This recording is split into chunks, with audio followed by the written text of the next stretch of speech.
I've been on this trans journey for 12 years. And I mean, the kind of healthcare that was happening 12 years ago in terms of the trans community, I think one of the biggest things that I've encountered is having to educate providers. And as the years have gone on, there's been like more knowledge out there. But I mean, even from like dosing in the beginning to like what the effects would be, or going to a doctor and say, I'm experiencing this, and them saying, well, we don't really know what that is over time.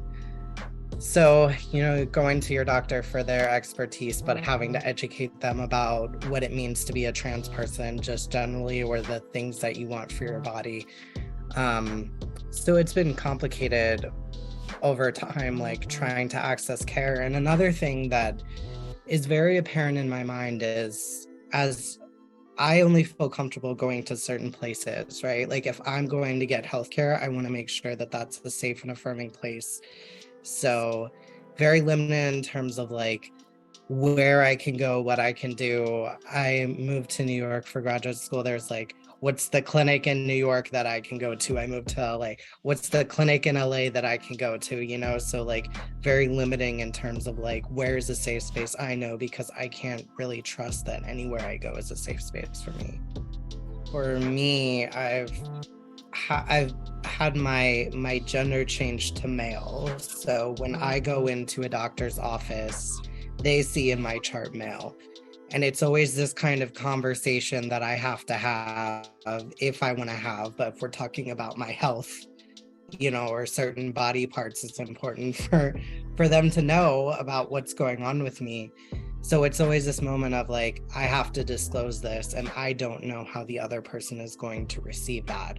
If it's not my PCP that prescribes my testosterone, going into any other medical setting, just going to like, I had to get a sleep test for sleep apnea, just like not knowing how people are going to respond to this information. There's always that constant level of anxiety and this added layer that I think cisgender people just don't even have to think about. Being a trans person is pretty much like just a constant education process, like in a healthcare setting and like a life setting, because there's just not enough knowledge or enough visibility about the trans community, and it becomes like absolutely exhausting to have to constantly be educating people. I mean, this is something that I do for work, and this is something I've chosen to do for work as, working in trans healthcare, but like in my personal life, like the amount of burnout that comes from having to do this for my job professionally and having to do this personally,